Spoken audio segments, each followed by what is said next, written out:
many of you were here or were over there for our last one? The Hard Rock Cafe. Oh, yeah, a couple, not everybody. That's okay. Oh, do we still have to do this one though? Yeah, no, it's just. Well, if you look at the chart. I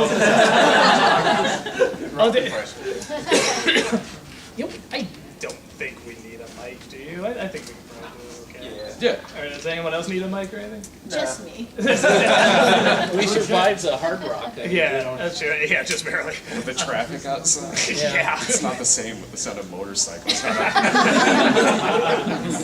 Dad, go over there and make some motorcycle sounds. Much better. There we go. Thank you, Marty. Always the good sports. I mean, we can just start like as a Q&A though. So I mean, okay, we'll just go down the line, introduce who we are real fast. I am Doug Walker. Got a website called channelawesome.com. Do a lot of shows, including bum reviews, As I Got the Glasses, Sibling Rivalry, bunch of vlogs, and also Nostalgia Critic. And right here is.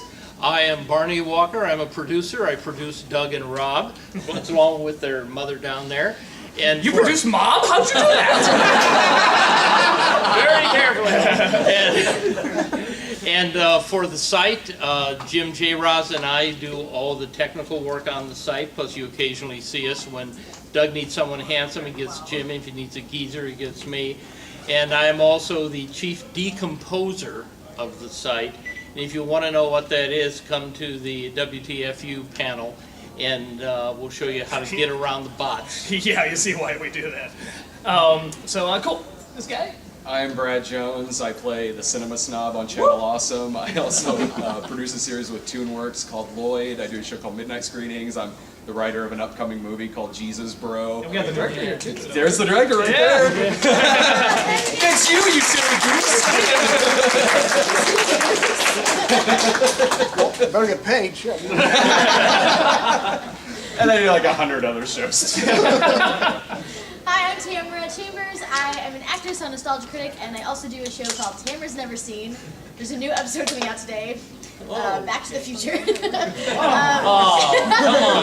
there's also a theater actress and stand-up comedian in Chicago. Cool. That too. I'm Malcolm Ray. I'm an actor. I've been with Channel Awesome for about 4 years now. I'm a voice actor out of Chicago, Stewart Talent, and it's great to be here. Okay.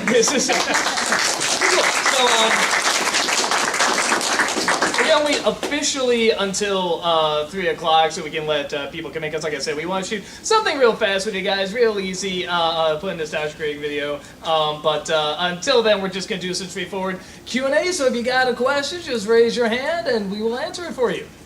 As in now, you can raise your hand, and we will answer it for you. Wow, this is gonna be really. Oh, okay, Boy Scouts. How many people have asked you to sign Crystal Pepsi bottles? Quite a bit, actually. They're all empty, too. It's a big tease. I just bring it right in front of them. I would say 5 or 6, maybe. Yeah. That was, I think I signed more Crystal Pepsi bottles yesterday than I bought anything else. It was cool. Well, and my favorite is that I was telling him because I tried Crystal Pepsi on this research. I was just like, oh, it's terrible. What's wrong with you, Brad? It's awful, awful. And someone gives him a present of like these 2 crates of Ecto Cooler. Yeah. And he looks at me, he's like, you're not getting a drop. Because of what you said about Crystal Pepsi, you don't get it. No!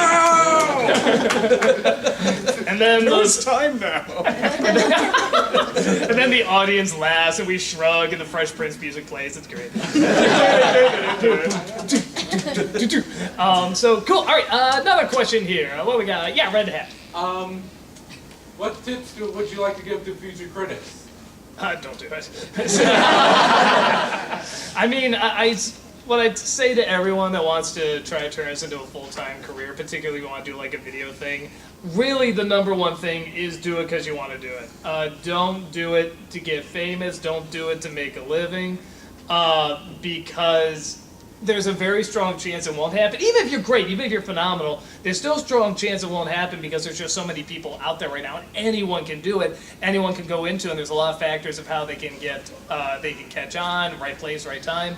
But if you're doing it because you love it, then you can look back, and even if it goes nowhere, even if it doesn't catch on, you can be like, I'm glad I did that. That was really cool. I'm glad I devoted my time to that because that was really a lot of fun. But then if it does catch on, you'll be all the more thankful and you'll be all the more humble to the people that made it happen, because there are some dicks out there that'll just be like, away with you, I'm famous. But yeah, I mean, it's one of those things you'll appreciate all the more.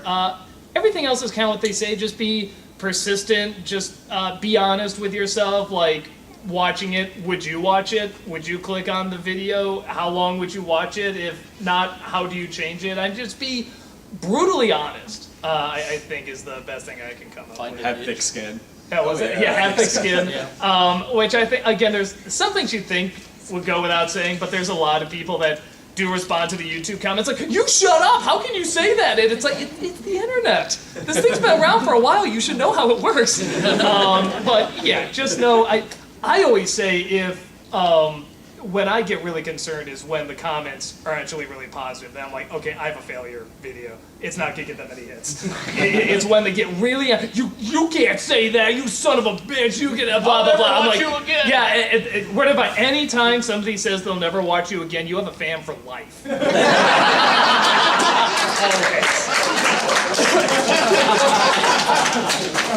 So yeah, any other? No, that pretty much says it right there. Do it because you like doing it and because you love movies or whatever it is you're talking about, that you actually have a passion for it and really like talking about it, and you would have fun doing it and talking about it regardless of how many people are watching it. And if you can start a fight with a popular video game nerd, that really helps. my favorite is when people try, like, people that have like no views and stuff try to start fights with me to do the same thing. I'm like, yeah, this will work. Yeah. I challenge you, Cinema Snob. Oh yeah, I'll accept. Cool. Let's do another one here. Let's do upside down cross there. I'm curious what you had to say. This is kind of for everyone. Do any of you have like a favorite episode or aspect of an episode that you've worked on for a channel project, for a channel awesome project? Like favorite making or favorite final project? Either or, whatever you find more important to you, I guess. My favorite episode is the Mad Max one. That's my absolute favorite. I love that one. In terms of funnest to work on, I've been asked that a lot, and I always forget what I say. Yeah. Rob always brings up the Star Wars one. That was a lot of fun. Honestly, I'm gonna sound like a kiss ass, but anytime to work with Brad, it's always a lot of fun. Because he's just really, really funny and really upbeat, and it's just really, really cool. And the Batman Superman one, because Joe is a lot of fun to work with, and he is just so energetic and so just doesn't tire, and he's just always up for anything. I remember there's a shot I missed. And our costumes are hard to get into, the Batman, Superman costumes. And we were out of them. We were about to go shoot something else, like actually at a different location. I'm like, oh no, there's this one shot, it's an important shot. I'm like, Joe, I'm so sorry, I need you to get in the outfit again. I gotta get in the Batman. He's like, that's cool. It's a shoot. I know how this works, it's fine. And like just nothing, like when in terms of working, he loves to work. And I just love people that love to work and are like, I get it, let's do it. Like they just understand it, they go in willingly and chipperly. So that's really cool. It was like during Taboli Fleet too, like, oh, we need to put you in this Darth Vader helmet again in the 90-degree room, and I'm just like, all right. I was gonna hug you a lot, except I know you're already very hot. It was very sweaty. Let me wipe some of this on you. The most fun that I had was the Star Wars Force Awakens video. I mean, anytime I get to play Harrison Ford, I love it. And was doing Harrison Ford in the holiday special too was even like, I know this is an important day. I loved doing that and seeing Jar Jar Binks stepping shit all through his house. Like, I had so much fun doing that. How about you, Tamara? Like anytime we get to do like crossovers with people, anytime someone comes in, it's really fun. Like Dante Bosco, that was a really fun episode. Yeah. And like Black Nerd and yeah. That's my answer. Unless someone new comes in, it's bad. Just anything that's not me. I see you sneaking in. Drop cinders. That was the stall, because I can't think of my favorite episode. I think any episode where I can kind of like play across from myself. That's always fun to like play with. At the devil episode where we were all in the elevator, I really liked that dynamic where the twist was made, where it was like not actually the devil, it was Santa Christ as the devil. It was really fun. Spoilers. Yeah, we haven't seen it yet. Spoilers. But there's another twist to make up for it, so if you haven't seen it, still there's another twist. Yeah, there's like a double twist in that one. Actually, it might even be a triple twist the more I think about it. Shelley side up was the twist. Oh, you did? Mine was all the prep work Jim and I did for Hocus Pocus, and we worked really hard on the wigs, especially the wig that Tamara wore doing the Kathy Nachimi, and the outfit for Beth, who did the original, Sarah Parker? Sarah Jessica Parker, yeah. But especially when we finished up with Doug, and we had him walk into the other room where other people were there, and they took a look at him as Bette Midler, and they were just blown away because, I don't know if it's a good thing or not, he looks so much like Bette Midler. And we had a bunch of people said, where did you get those teeth? Now, we bought teeth, but they didn't work, so we had to do this. Oh, thank you, darling.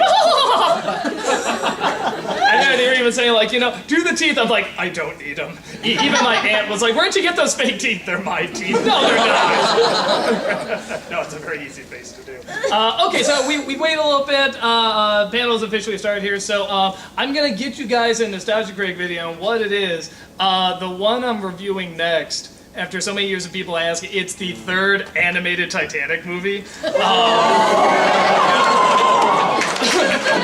So the way it starts. You leave that masterpiece alone. So what I'm gonna do is that I'm gonna get the camera on you guys, and as the NC, I've already shot my stuff, but I come up here and I say, all right, well, here I am in Niagara Falls. What will you guys want me to see? Want me to review? I'm gonna go 1, 2, 3. Y'all go the third animated Titanic movie. I go, what? Are you sure? And I'll go 1, 2, 3. The third animated Titanic movie. Are you really sure? The third animated Titanic movie. I say, fine. Screw you all. And y'all go, yay! I even have, hold on, someone's even going to hold up a sign here. It says, yo, Boy Scout release his hand first. You know it? No, it's Bolt! Hey! Oh, okay, sorry. I love it! It's awesome! Yeah. All right, so on the first time I say 1, 2, 3, everybody chants and you hold it right up and you just keep it up the whole time. That sounds really suggestive, and it is. All right, so I'm just going to get this on here. Oh, God, you all look ridiculous. I love it. Get the exposure on manual here. All right, so again, it's going to be 1, 2, 3, the third animated Titanic movie. All right, and then I'll do it again. 1, 2, 3, the third animated Titanic. We'll do it 3 times, and I'll say you got cheer. 1, 2, 3. I'll go yay! Okay, so very, very easy. Okay, let me see if I get this further back. Because I want to get as many of you in as possible. Even my mom, which would be very confusing. Alright, y'all ready? Yeah. 1, 2, 3. The third animated movie! Great, okay, we're going to do it again. Yeah, go ahead, keep the sign up. Alright, ready? And 1, 2, 3. The third animated movie! Great. Last one, you're gonna say it again, except this one, you're gonna be angry, like, God damn it! Third animated Titanic movie. Alright, y'all ready? And 1, 2, 3. The third animated Titanic movie! Guy raising the chair, that's great. Okay, and this one you're just all gonna cheer. Say I'm gonna do 1, 2, 3, and you just all go, yay! Alright, you ready? And 1, 2, 3.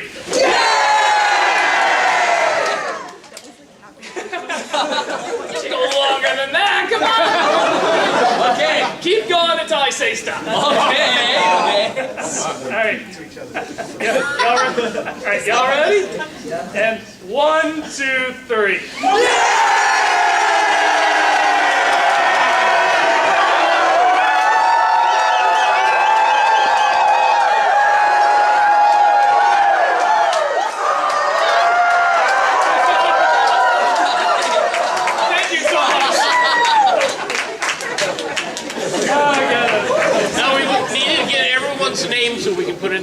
bail out these ones.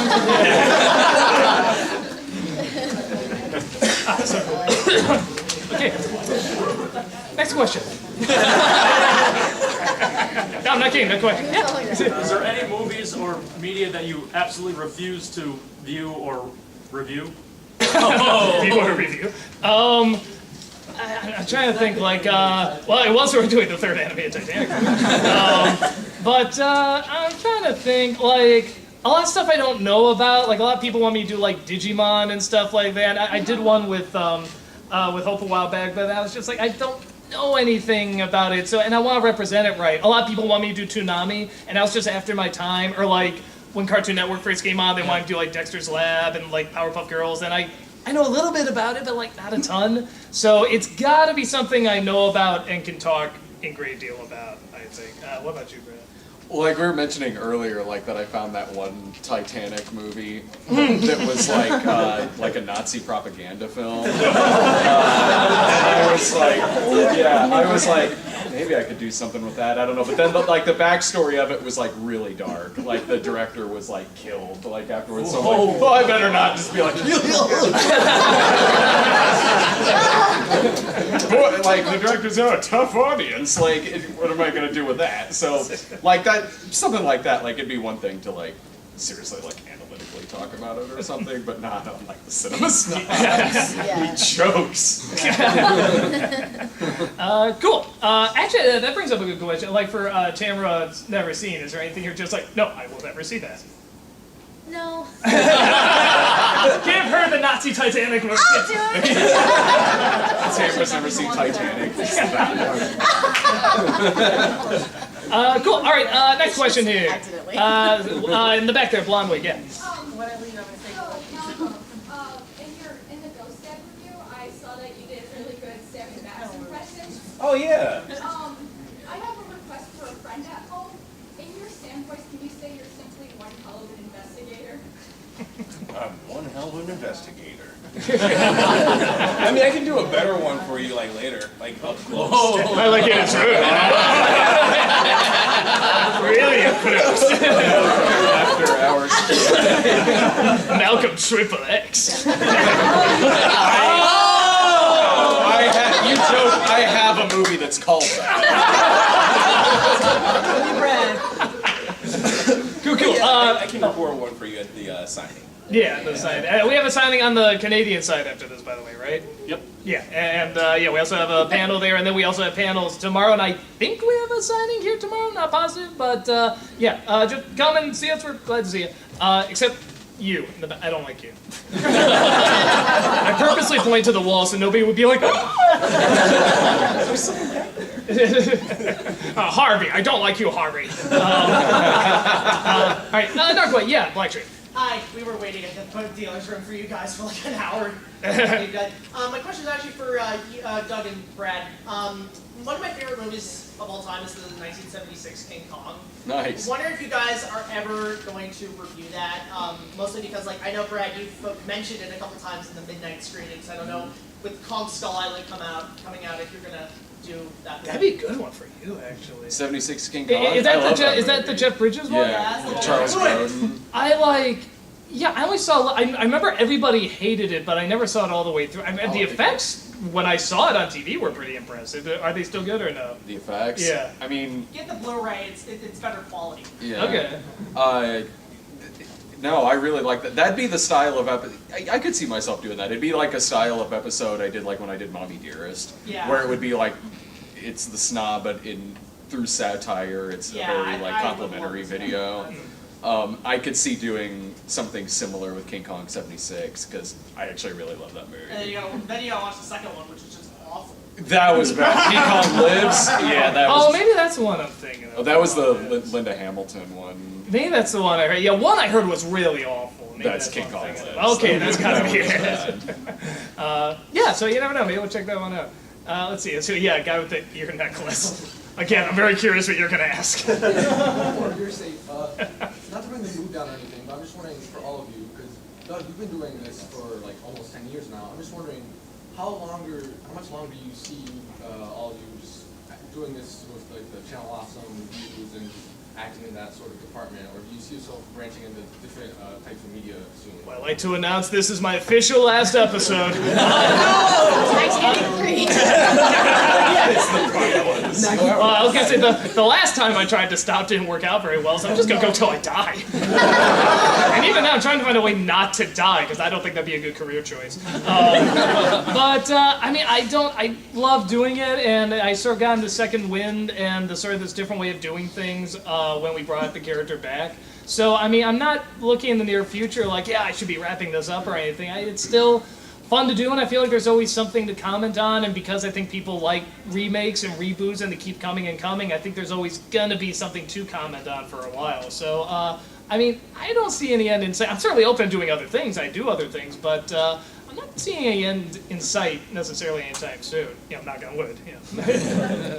Same here, honestly. I've been doing it for 10 years, or almost 10 years, and I still love doing it. But you know, it's all about keeping the show and everything fresh, not just for the audience, but for yourself too. Like for instance, the Cinema Snob, like incorporating other types of movies into the shows. Like this year, there's been a lot more like religious movies on there.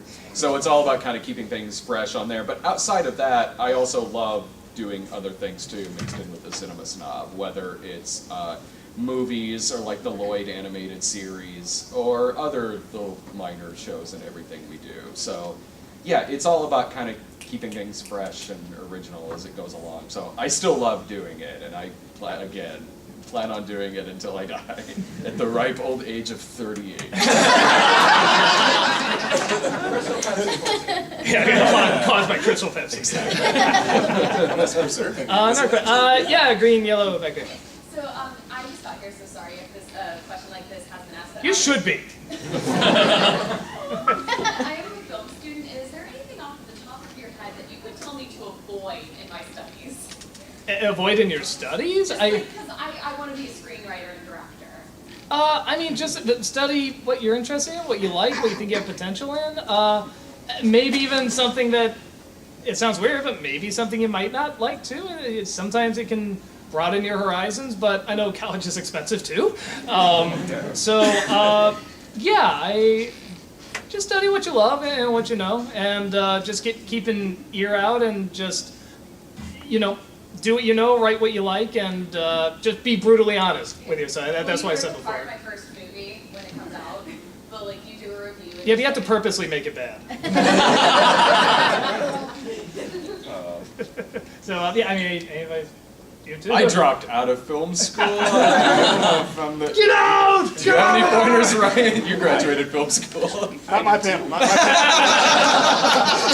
He's like, I secretly dropped out too. I mean, I graduated from Columbia. My best advice would be to like just kind of diversify your studies. Like, I mean, you're going to concentrate in screenwriting, but you know, take a little bit of everything. You know, learn a little bit about the industry as a whole, not just that one aspect, because that'll limit you severely. So. Yeah, I guess I say for a lot of us, I mean, we all kind of went in fields where it's like, it's kind of what we study, but it's kind of not as well. And I hear that so often, people that go to college either get in something that's not exactly what they want, but kind of close, or just not at all what they wanted, but they actually like it fine. So, I mean, I say, if you really want, go for it, but I mean, don't resist something that's actually good or okay, because it's not exactly what you wanted. On an opera scholarship, and film was just like a decision. Opera scholarship too. That's awesome. Yeah, that's really cool. Yeah, you already got like a pretty cool variety there. So yeah, I mean, to take advantage of all of that. That's probably the biggest thing. Is just take advantage of whatever opportunity you got. Yeah. So yeah, cool. Let's see. Let's do great hair there. Yeah. Oh yes, I'm Bruce Dickinson. Yes, the Bruce Dickinson. No, I actually had two questions. One for Doug and Brad, the other for Tamara and Malcolm. I think a lot of people who are interested in doing shows would like to know about the way that characters kind of come to your minds. Because Doug and Brad, you guys have made up a lot of like main characters, like Nostalgia Critic and Chester Bum, but also created a lot of kind of interesting ones. Devil Boner, Hyper Fangirl. Brad, you've done so many characters. Like, can you explain like what process works and doesn't work for that kind of creativity, for just kind of inventing characters? You know, I can actually say that I got asked this yesterday, and I'll give you the even shorter answer. Just passion. I think I have a passion for it because I remember early on we started doing all these videos and these different characters, and sometimes something funny can come out of it. Ask That Guy came from my boss Mike Machad just calling up saying, Ask a Ninja's doing really well. Do Ask That Guy. Click. And I don't know what that is. What the hell's Ask That Guy? So I was just like, well, all right, what would it be? The guy that I get every answer wrong. You know, every answer would always have to be wrong, but I look so sophisticated and smart that it sounds right. And from that just came this awful, terrible, everything that's wrong with everything character, and it just kind of evolved. It was just fun to do. And when I got done with that, I said, I'll kill him off. I'm done with this guy. But then there's also a character like, what was it? It was a show called How to Be a Pirate. And I was saying, I'm forcing this. I'm really forcing this. And I killed him off very quickly. I think I did like 4 or 5 episodes. I just felt like, nah, this is turning into a gimmick now, and I don't like it. I don't have a passion for it. So, yeah, anything that didn't last very long, usually I didn't have a passion for, except for demo reel. But yeah, that's usually the big thing. I just say, kind of just do what you love with a character. Really find something to love about the character. But I mean, the characters don't have too much like overthought, and they just sort of like pop into being. Yeah, well, I mean, a lot of things that you like. Let's say you love chocolate. It's like, why? Well, you don't overthink it. You just love it, and you can talk about forever why it's so great, and you eat it forever and stuff. But it's like it's just a very simple passion. It's a very simple love, and just exploit the hell out of it. I mean, it's kind of like throwing a lot of stuff at the wall and seeing what sticks. Like when I first started the site, I created like I think 4 or 5 other shows to go along with the Cinema Snob, and again, it was kind of throwing stuff at the wall and to see what sticks. And then at that time, 2008, 9, something like that, when I started the website, like the side shows I created there, I had for the ones I did, I had passion to do them, like it was fun to do, and then over time, you just kind of go off and do other things. So it's like what you were saying, sort of like once you lose that drive to do that particular character, you just kind of go on to other things and create newer stuff. Other things just kind of happen more like organically, like 80s Dan, where that came about from, I think, the Caligula episode, where it was just a side joke. It was like, there were different characters in the site that were popping up, and then 80s Dan, who wasn't a character, and that was the joke. Like, why? You're not a real character. He's like, I'm not real, and he disappears. That went over so well that I was like, maybe I should do something with this. It's like a double boner suddenly got a series. Yeah. Don't tempt me. Yeah, so I gave like the 80s Dan character his own series. Like, so some stuff kind of just happens a little organically like that. Actually, even sort of off of that, like Devil Boner and Hyper Fangirl are currently a couple, and that just went off. I just need an end joke for the Mad Max review, and I think something where they find out like they're part of the Tom Hardy fangirl club, like the Die Hard fangirl club, and they find out he's a method actor, like ugh, and then they look at Devil Boner, are you a feminist? He's like, I'm whatever you want me to be. And they walk off. And then like I'll start thinking about like, that'd be a really funny couple. And I just brought them back in the Cinderella one. And they're now we're just loving it. We're thinking what else we can do with that couple. Like the Rickhead is a character that started out from this show I did called The Reviewers, and the Rickhead was this troll character that David Gobble played for my site, and it was pretty funny to do and write for. And now, and it was just this side character, and now the Rickhead is like the lead character in the next movie we're doing, Jesus Bro.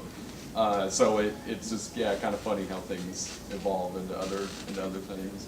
And he had one for Malcolm Tamara. One for Malcolm and Tamara. I'm interested in what you guys are interested in doing creatively, because Malcolm, you mentioned studying film at Columbia College Chicago.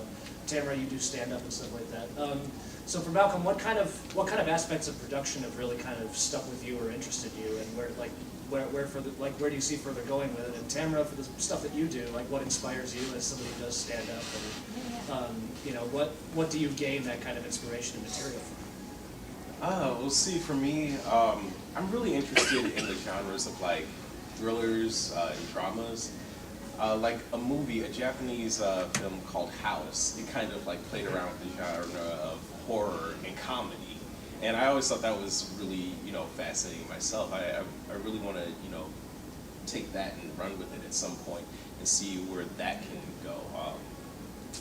But yeah, and aside from that, like action is also a passion of mine, because I'm a big fan of like Jackie Chan and Jason Statham movies. Like those, they're just so ridiculous and over the top. Like but they're so cool at the same time. Like seeing that organic type of action, like these actors are doing their own stunts, and that's something I want to experiment with. You see yourself studying like to edit or produce action scenes, or work on that genre? Oh yeah, and I've also studied martial arts as well, and I've taken like some stunt classes, so that's something that I'm looking into doing potentially too. That I've actually talked with Doug about. Because, Yeah, we haven't had the video yet, but both him and Lando are like, we want to do a fight scene, It's like, when the review calls for it.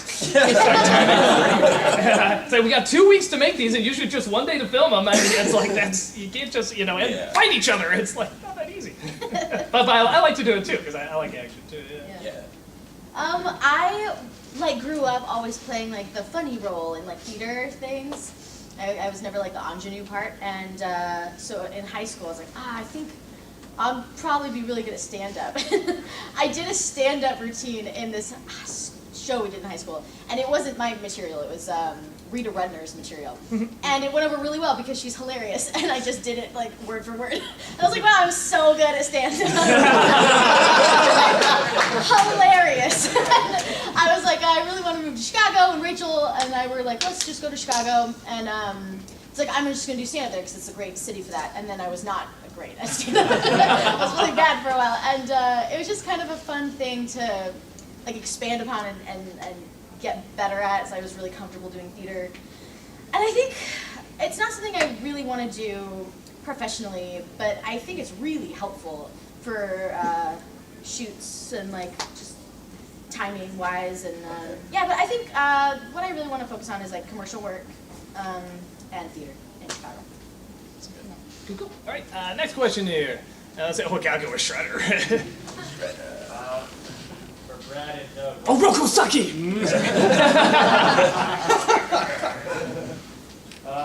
For Brad and Doug, what makes a good villain? I would think you would know. Man, that's tough because I mean the 2 that I love the most are either like just the most, they're completely evil, like nothing redeemable, and they're just so charming, and they, like the Disney ones like Frollo or Maleficent, I mean those are great villains. But I think of like really sympathetic ones like Zuko or like Ramesses from Prince of Egypt and stuff like that. I go to animation for some reason, it's weird, but yeah, something about those kind of villains, like those 2 sides, I think are the most interesting. Where if you're gonna go evil, go all out evil. Like just make them like so loving it, and so you just like hate you so much.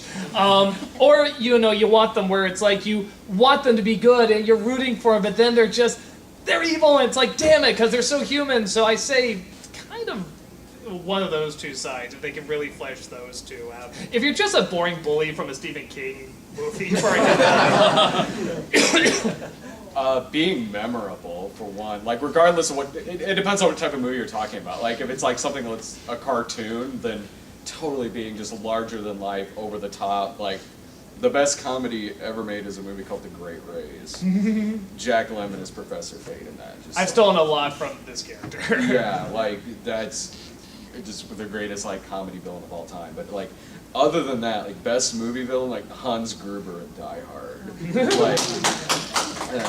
Like, memorable, charming, charismatic, and when you look at things from his character's point of view, it's like, yeah, this guy's evil, but I know why he's doing everything in this movie from his character's point of view. Like, yeah, it's totally evil, but he's got a master plan, he's trying to do this and everything, he's just trying to steal some shit. That's the best action movie villain, probably the best movie villain of all time. So, honestly, whether you're talking about, like, over-the-top cartoon comedy or something, like, intimidating, charming, then you at least need, regardless, you need 2 things, like charisma, and at the end of the day, just be memorable and not forgettable. I like a good villain too, because there are movies where the villain is the best part and overshadows the hero, but it's, when you have a really good one, they're supposed to be good so they can make the hero's journey look more difficult, and so you root for them more. So I like when you have a really good villain, you have to try even harder on the hero, and I like that. I like that kind of forces you to do that, because the bad guys are always more fun. People like playing bad guys, I like watching bad guys, but it kind of forces you then to start, okay, well, we still gotta root for Iron Man or Captain America or whoever, we want to root for these people. Batman the Joker, I mean, those are 2, that's a great hero and a great villain, and they're both equally strong. And one we know very little about, one we know everything about. and just polar opposites, and they complete me. So yeah, I think just something like that is really, really good. Yeah, like Scorpio and Dirty Harry is over the top, crazy, sadistic, like really legit scary, and it just makes you root that entire time for Dirty Harry to just shoot this guy. Andy Robinson is so good in that movie. So where do you put Hannibal Lecter?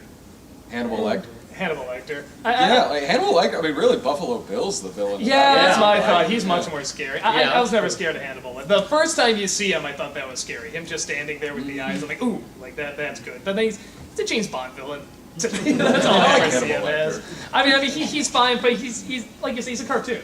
He's not like, ooh, I'm really afraid this guy can exist. No, that's Buffalo Bill. That's the real creepy, uncomfortable. And Lecter's a great Batman villain. So cool. Another question. Let's see. Yeah, hats with the eyes on them. Thanks. I was wondering what you think the most controversial episode you've ever put out is. Most controversial episode we've ever put? You probably have more than I do. Or maybe not. Maybe you're immune to them because you always try to go for like the shock material. Anyway. For the Cinema Snob, yeah, everyone kind of expects, like, because that's a show that has episodes on, like, I Spit on Your Grave, so, and Caligula, so controversial than the midnight screenings for the remake of Ghostbusters, where I'm just like, it was and like, just like, kill yourself!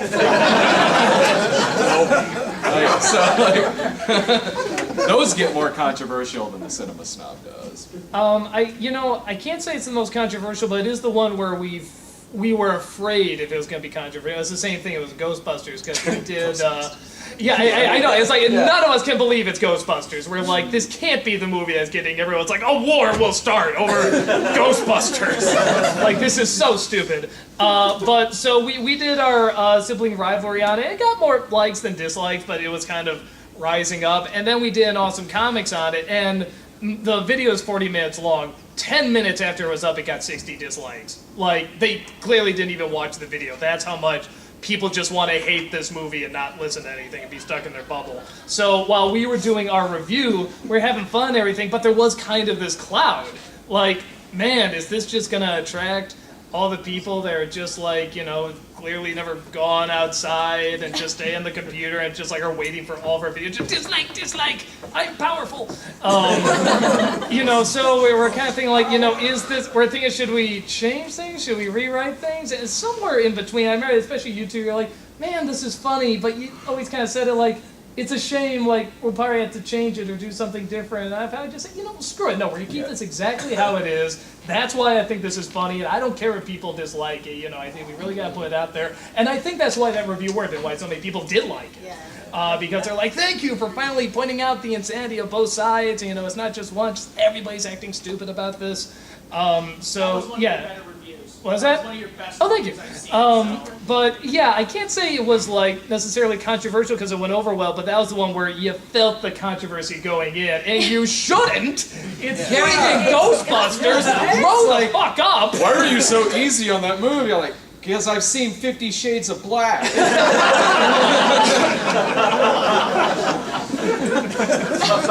So that's the one that I'm sure there's ones that are more controversial, but that's the one that's like popping in my head. What's controversial to your mother?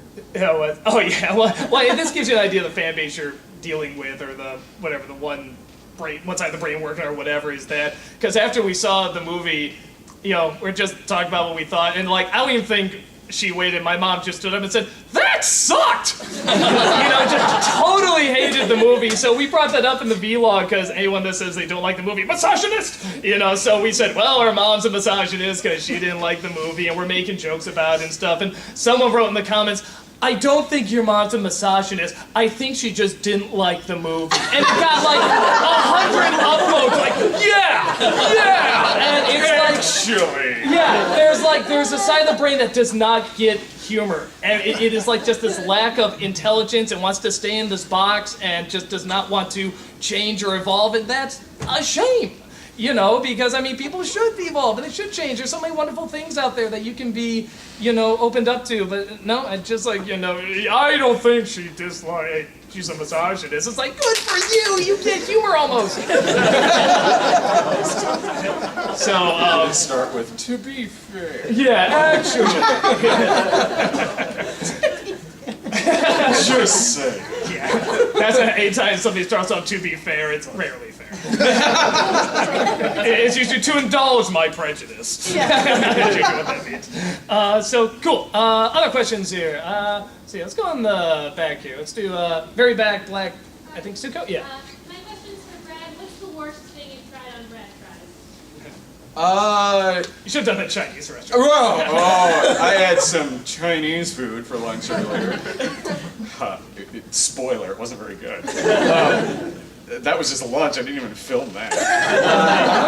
You know what? It's probably still the Brussels sprouts soda. That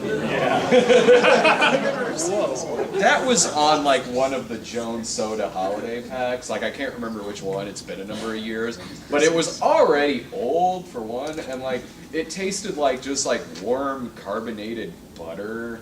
It was like 5 years old. It's the closest I've come to just outright gagging on good camera. Just from. There's been a couple episodes where I did get sick afterwards, but it wasn't because it tasted nasty. It was just an all part. Like I downed a bottle of Zima a few months ago. Oh, that is 20 years old. No, the Brussels sprout soda probably still the worst thing I've had on Brad Tries. Wow, I need to watch that one. It's one of those holiday pack videos. Cool. Another question. Let's see. Yeah. Hey. Okay, 2 questions. One for all of you. Who's one director that you would love to work with? A director I love to work with? Oh man, that's tough. Ryan Mitchell. Yeah. This man right here. I mean, do you mean like as an actor or like as a co-director? Either. I don't know if I could do co-directing because I think the egos just get too, you know, they're going to keep battling each other. I so rarely hear that work. I mean, when Rob and I do a review, we're kind of co-directing sometimes because his advice is really good. But even he respects. It's like, no, it's yours. You edit it. You do. You know, he'll watch it and give his opinion. But I mean, it's not like, you know, he doesn't share directing credit or anything because I don't want him to. But no, like as an actor or something, I'm trying to think like what would be a fun one to like work with as an actor. Kubrick, that'd be a lot of fun. I don't like. I always hear some interesting stuff about Scorsese. Like even if he doesn't make a good movie, it's just such an experience working with him. I'm not even like, you know, I like Scorsese fine, but I'm not like in love with his stuff or anything. How about Altman? The same thing I hear. Yeah, I hear about that. Like he's really good at allowing it. No, you know what?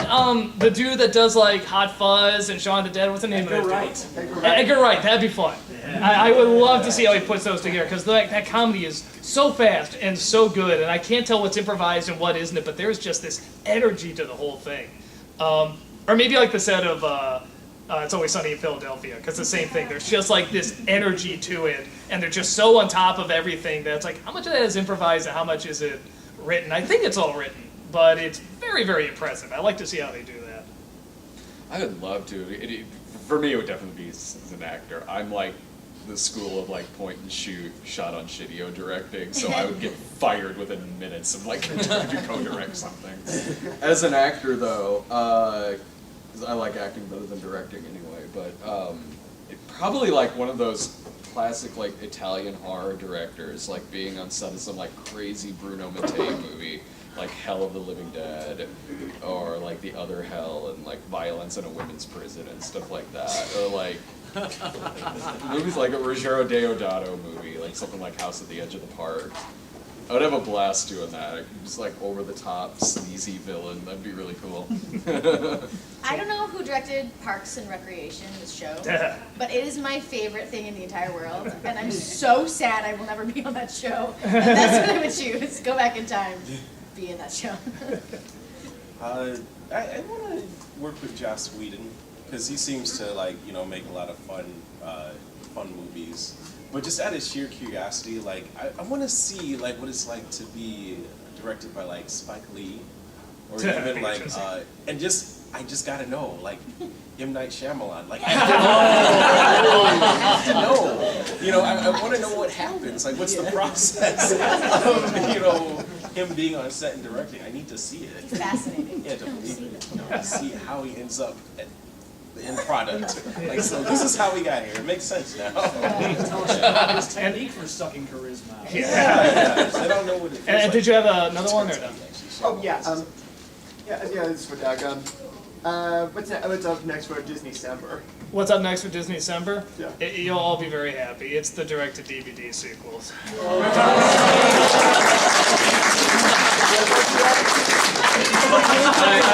I'm up to Mulan 2. It's not the worst made one, but I will say it's my least favorite. It's really bad.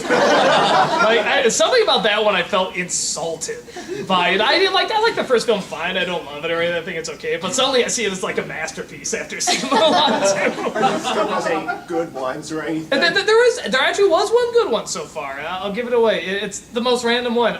The second 101 Dalmatians I thought was actually good. And like nobody's seen that. Why would you? But it's actually a sort of fun, silly, weird. I didn't know where it was going, and it focuses more on Cruella de Vil, and she's really funny and even more psychotic. And she has this weird side story, and then even the main characters are like, there's kind of almost like this Zach Brannigan dog that this puppy befriends, and it's kind of quiet, and it kind of has like that same artistic style. It kind of feels like almost like Wallace and Gromit or Chicken Runners. It almost feels kind of like an art house kids movie. And I actually like that one okay. Like I can't say it's phenomenal, but like, yeah, that was good. I thought that was actually pretty good. So I don't get to answer the director one, huh? No. Oh. I know you want to work with the director of Mulan too, so I mean, so who would you like to work with the director? Well, aside from James Whale, because I loved his early horror stuff, if I was a kid, I would like to work with Spielberg. And the reason being that when we did all this shooting with Dante, of course, our first deal, what was it like on Hook? What's it like working with Spielberg and everything like that? Well, that was your stuff. Mine wasn't. What's it like working on Avatar? Yeah, well, there you go. You know. So, but with the Hook, he said Spielberg has a way, without really insulting you, of getting exactly what he wants, and I think it's a good deal with the director. Actually, it's something kind of a weird.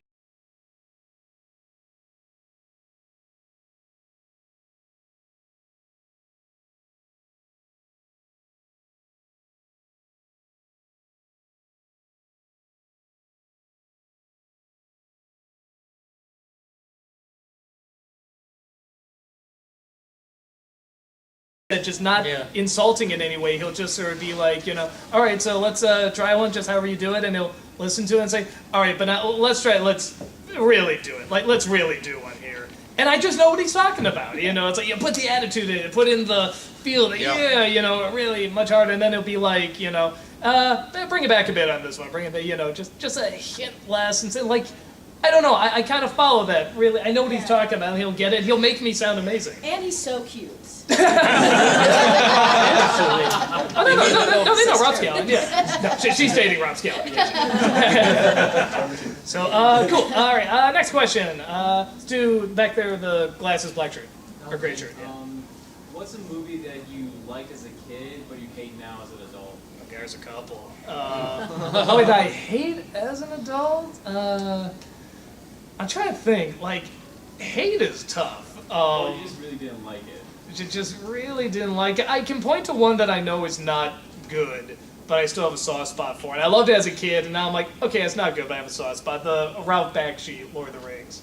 Because that was my introduction to Lord of the Rings. That got me to read the books. And there are some things in that movie I think are better than the Jackson one, but it's clearly not better. The Jackson ones are a lot better.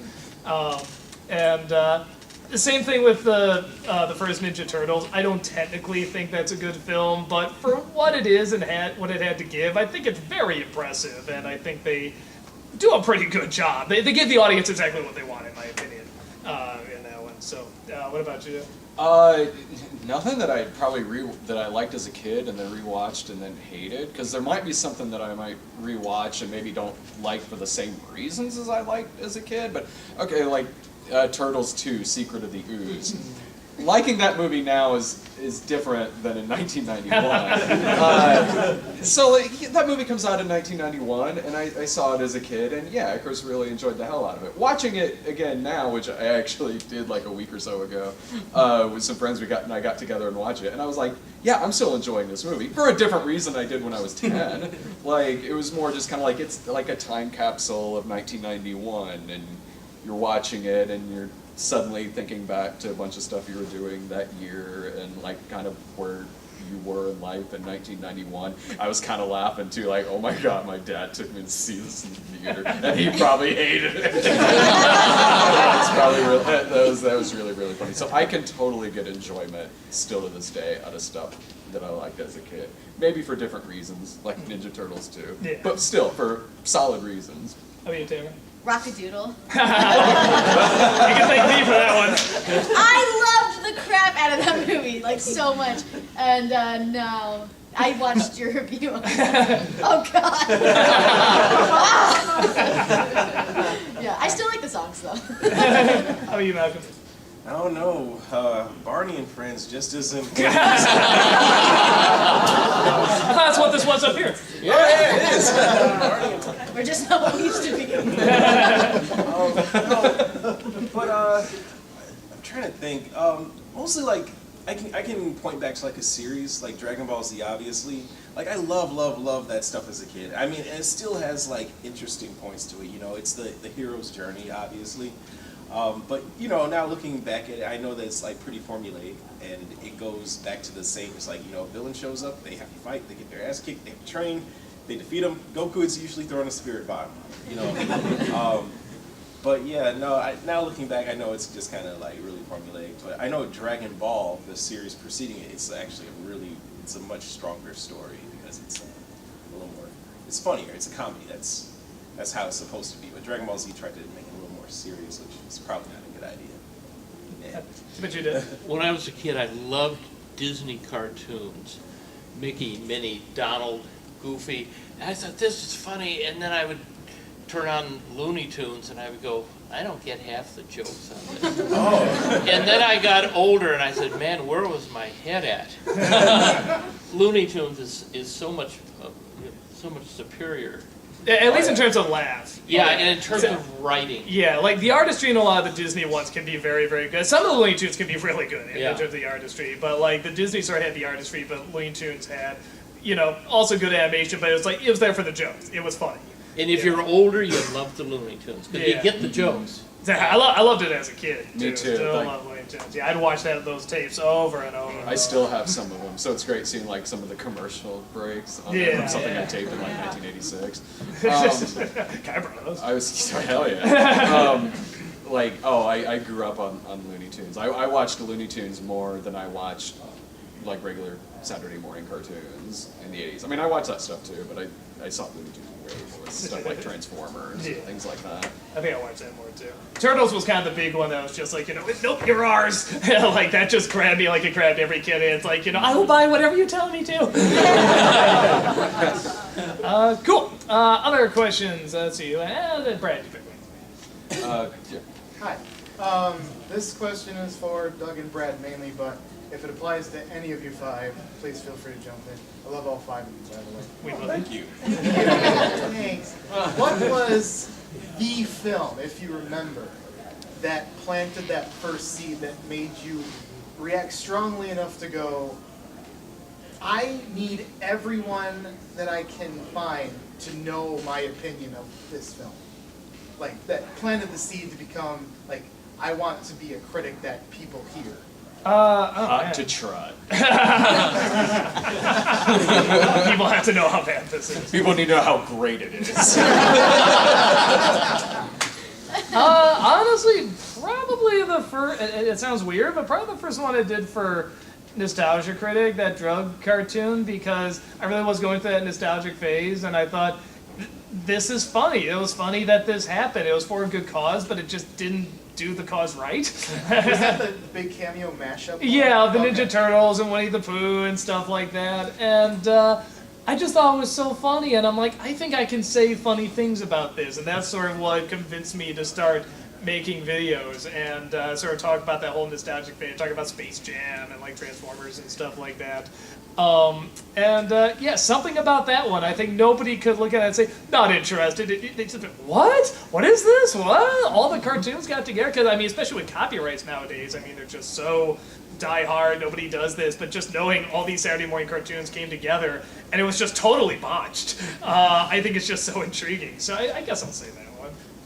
I honestly don't know. That'd probably be a better question for my parents, because for as far back as I can remember, I've always been the type who watches a bunch of movies and then just shoots the shit about them afterwards. Like, ever since I was a kid, my parents would, because I was never into sports or anything like that, so it's parked in front of the TV, sweet. My parents would probably say E.T., probably, because they said they took me to go see that in the theater when I was a kid, but I was one, so I don't have a memory of seeing that in the theater. But they said, like, you know, ever since then, like, you know, I was fixated on watching movies and then talking about them afterwards and stuff like that. So, like, E.T., Raiders of the Lost Ark, Temple of Doom. All the Spielberg stuff, pretty much. Yeah, other stuff too, like Vacation, Revenge of the Nerds, because I was big into those 80s, like silly comedies and things like that. Porky's. Classic. Did any of you guys have an answer at all? Or? For acting, it was definitely Wizard of Oz. I watched that, oh my gosh, almost every day. It's amazing how legitimately good those performances are. Yeah. You think like kids film whatever, but they're really good. Yeah. The Witch is so good in that movie. Yeah. Yeah, that's all I wanted to do was be Dorothy. And look at me now, sexy Dorothy. Oh man, just watching films in general. Like, I remember when I watched again Jackie Chan, one of his films called The Drunken Master. Oh, yeah. I saw that. Yeah, I saw that in theaters with my older brother, because he's a huge martial artist nut. And I saw that, I was watching, I'm like, wow, this film, it takes me through like a range of emotions, because he's so funny, and at the same time, there's like moments in there, it's like, oh God, you know, it's like, that looks like it's brutal, it looks like it hurts, you know, I want to be able to, like, you know, I want to be able to entertain, I want to be able to convey emotions that, you know, tell a story, and something that I can, you know, make my audience connect with me on that kind of level. So yeah, that kind of like helped springboard me to wanting to become an entertainer. I loved science fiction as a kid, and so I loved Forbidden Planet. It was a wonderful sci-fi movie, but it didn't scare me, but it had great electronic music and everything. And then I saw this movie that actually, I saw it in the theater, and then it showed up as a Misty 3K movie called This Island Earth. And This Island Earth had the scariest, for me, monster in it. Giant head, the brain hanging out, claws like this, you know. Just and now he's an extra in Looney Tunes back in action. Yeah. There you go. So those early sci-fi movies really got me interested in following that stream. Cool. Other question. Tamara, why don't you pick the next one? Yes, you. Yes. Well, to stop with the Revenge of the Nerds drop. Nice. Just a little segue. It's my bachelor party. I have 13 of my friends here dressed up as. Oh, congrats! That's so funny. You're at a nerd convention. That's very funny. Trophy full of question, but one I feel is necessary. Favorite beer and/or cocktail? Favorite cocktail, I love a Manhattan.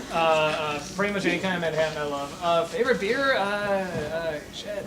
And I'll say the one that's just top of my head. I love Dragon's Milk. That's a really good beer. Oh man, you took mine. Oh, is that I love those all right, stouts. favorite cocktail. Favorite cocktail. Favorite cocktail for me, it's not really a cocktail. It's rum and coke with a twist of lime. That's cocktail. That counts. Beer, probably Flying Dog. In terms of beer, cocktail, I don't know, like kind of like what you just said. Anymore, if I go out to the bar and get something other than a beer, it's like a cranberry vodka or something. Anything IPA for sure. Yeah, well, Same here. And my favorite whiskey is Lagavulin from Parks and Rec because Ron Swanson drinks it, and I ordered it, and it's so good. It's so good. Let's see, me. Cocktail, I guess it's a cocktail. Moscow Mules, I really like that. And beer, I'm not really a big fan of beer, but I like ciders. Angry Orchard? I like Angry Orchard. Those are good. Yeah, those are good. I like my fruit drinks. Good question, man. Never got asked it before. Let's see. Malcolm, why don't you pick the next one? Oh, next one. Right there. Yeah, right. I got 2 questions. One for you, Malcolm, and one for Brad. Don't mind asking Brad's first. One's a message from my friend. He couldn't make it. He's got a bone marrow transplant going on right now. Wow. Terrible, but he wanted me to tell you he loves you. Thank you. I was hoping I could get on camera you telling him you love him back. Totally. Okay. His name's Dan. Dan? Yeah. Yeah, come on up. Yeah, come on, please. Alright. Yeah, just, I love you, Dan, or whatever you want to say to him. No problem. Okay. Hey, Dan. Just. Okay, Oh, sorry. It's recording now. Now that I know it's recording. I love you too, Dan. Take care, man. Alright, thank you, man.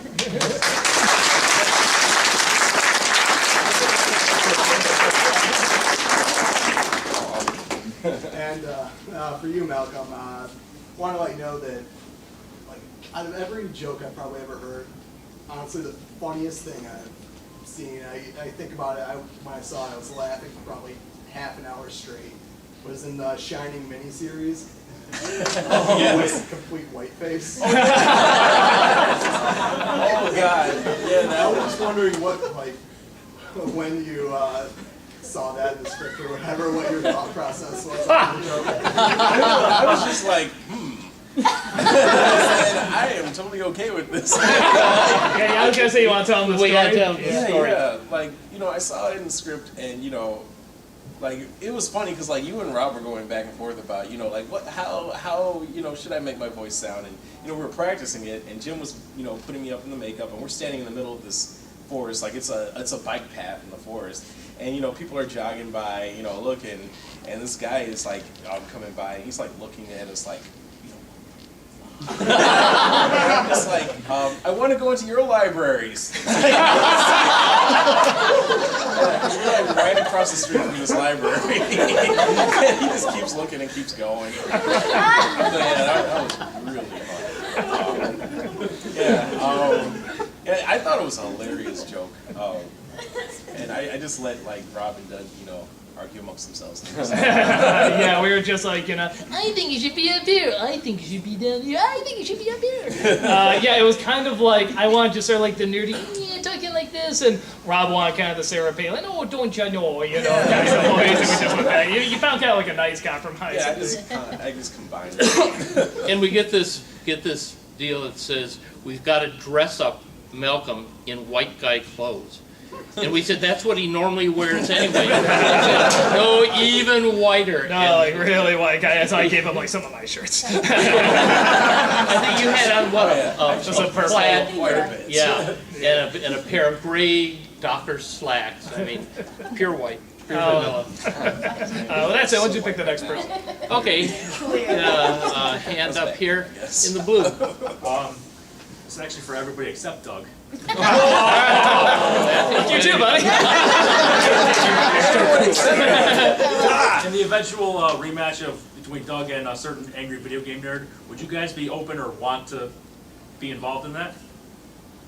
In a fight between me and the nerd, another fight with me and the nerd? Oh. Involved in it?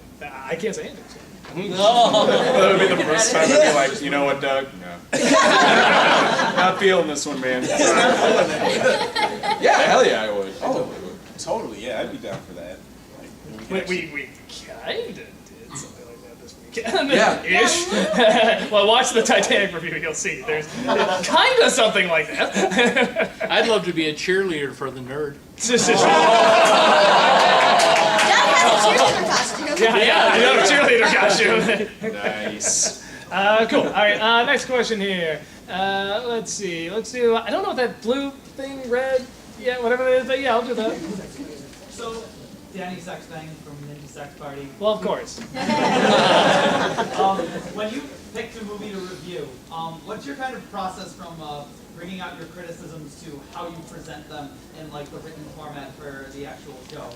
It just kind of depends. Like, my brother and I will watch it, and we'll just sort of shout jokes at, like, Mystery Science Theater, kind of, and I'll write down the ones I think are the funniest, and then it's kind of up to me whether or not it's like, okay, so should this one just be the line and that's it, or should we turn this into a character? Should there be a whole story around this? Should I take this line and really talk about the ideas of it and analyze it, or should it just be very short and simple? So it just kind of depends. You know, you just kind of go with your gut and where's the review kind of taking you a little bit. That's kind of how mine works. How about you?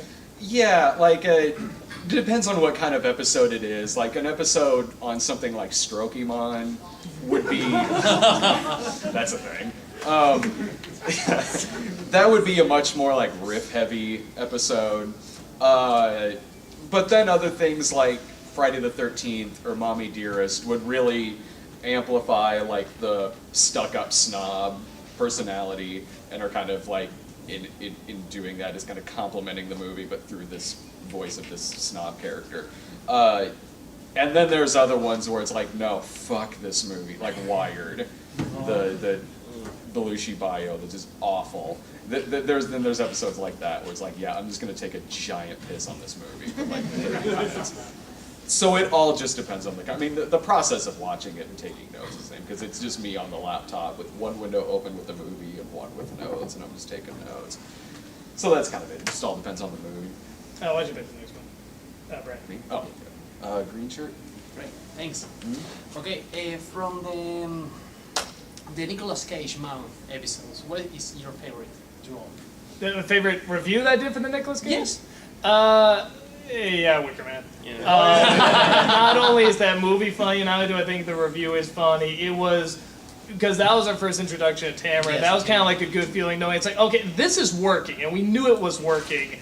And I think anytime we do something new or introduce somebody new, you know, the internet, we hate anything new, and people just accepted her right away, and I think that's because the way it was written, the way it was edited, and the way she did the performance, it was just immediately like we just, okay, like we picked her and we knew we wanted her, but it was just like we knew it was really gonna work. Like, okay, this is really gonna be good stuff, and we got a good person here, so yeah, definitely that one.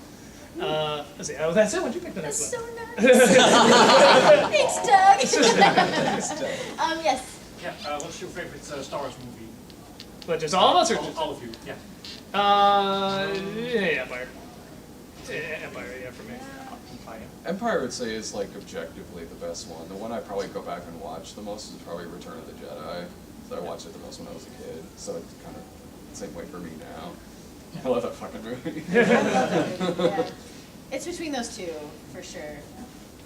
Yeah, I'd say Empire, but I really feel like episode 3 gets too much flack. No. It doesn't get enough flack. It just felt very climactic. There's a lot of stuff I like it.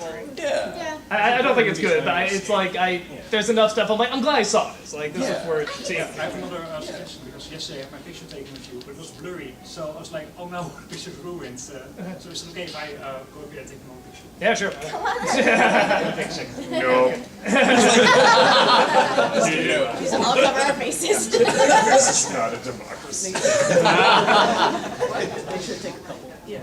Yeah. Are we Where's all your in joint time? on this? Oh, Okay, sorry. I think I got it. There we go. Yeah, yeah, okay. Yes, thank you.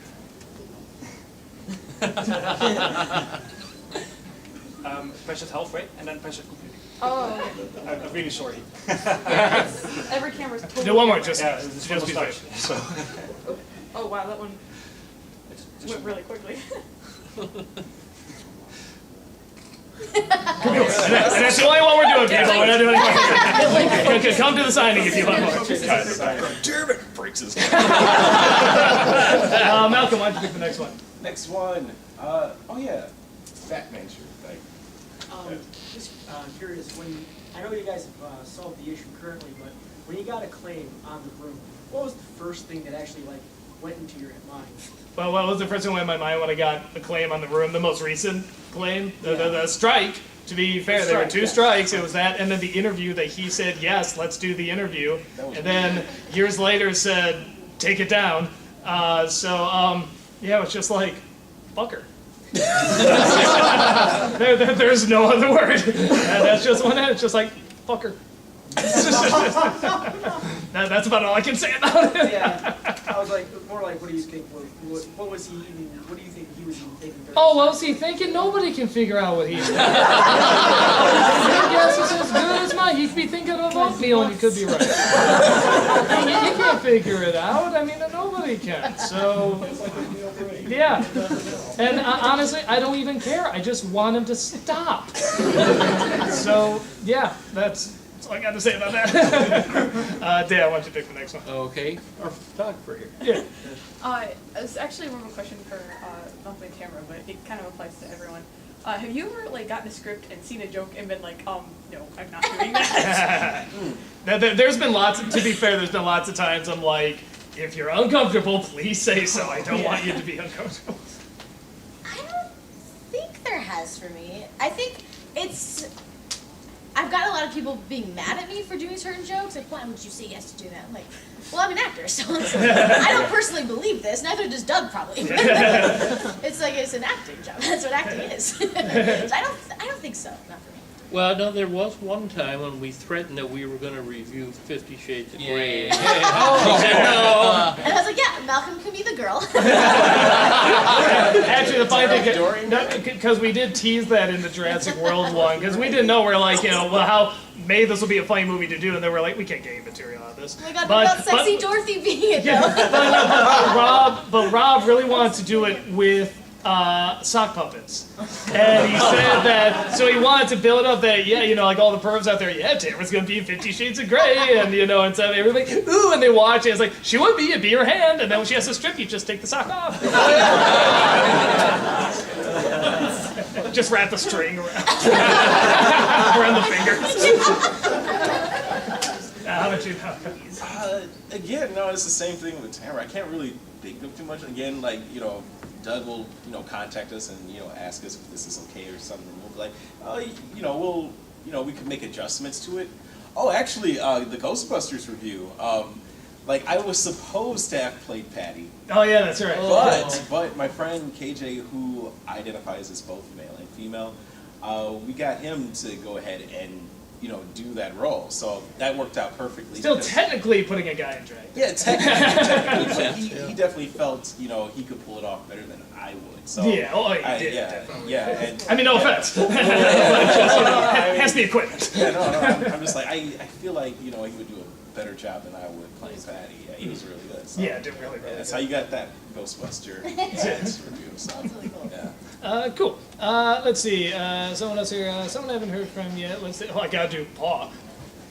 Me? No, the other one with that. No, the one with the actual paws. Yes. All right. Would you say that there's any redeemable qualities about the Gem and the Holograms movie? I'll say.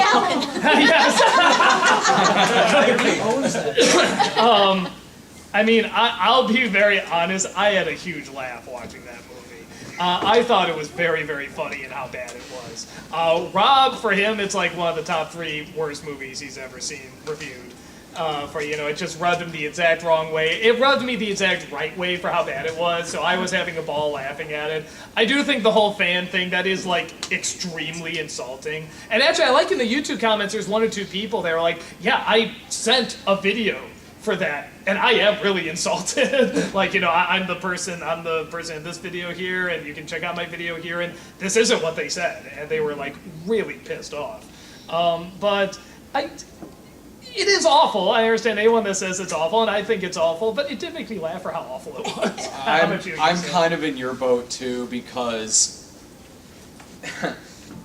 I mean, we did grow up, but then we didn't have a... No, exactly. But even with that, I could still tell looking at it, it was just cynical crap. Yeah, it was just not what it was. But when we saw it in the theater, this was the Saturday opening weekend, and we were the only ones there. So it was a Saturday.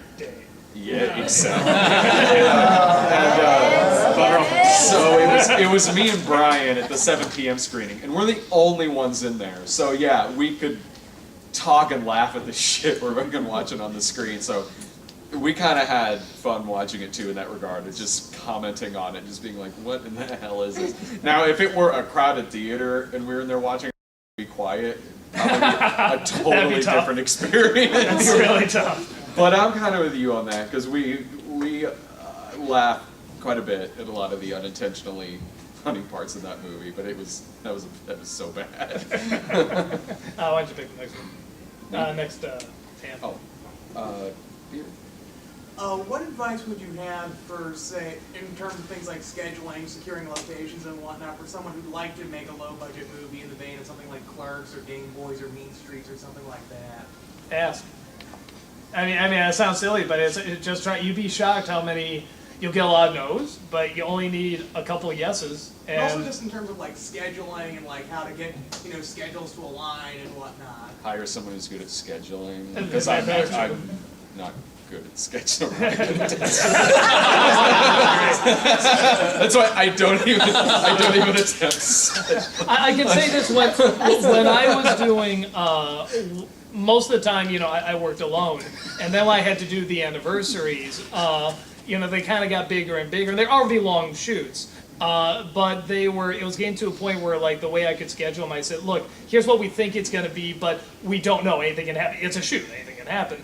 But it got to a point where it was obvious my scheduling was going way beyond, hey, something could happen or something could go wrong. They were just going way too long.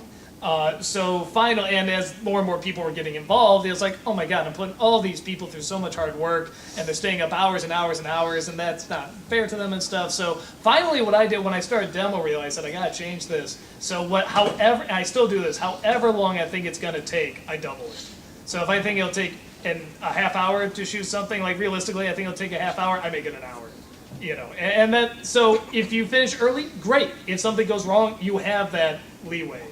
So that's what I do. I do that too, actually, when I'm doing stuff for like like if I'm doing something for like the reviewers, or back when I did 80s Dan, I did the same thing. I know one technique I've sometimes used is like sometimes you'll do like a scene where two people are in a bar and it's like, okay, you get the reverse shot of this person when they're available, and then 6 months later, okay, the other person's scheduled freed up, now you get the other half. Oh yeah, and lots Sometimes of you movies, have to do that. yeah, do that and stuff like that. I remember in Tivoli Fleeters one day Lindsay wasn't feeling well, and we had a lot of group shots. So but we had so many people, we could just shoot, and if she had a line, you just cut over to the other side. Oh, there she is, talking. She was just over there the whole time, So you work with it in the moment, There's just things that you do, to work around it and stuff. And we kind of found out there's a few people, not everybody's mind works that way. It's like, well, this is what's in the scripts, so it can't change. It can't change, but filmmaking's a compromise, man. You just always gotta compromise. Even if you have complete control and you have everything you want, shit's gonna happen and you need a compromise. Let's see, other questions here. Young lady right there.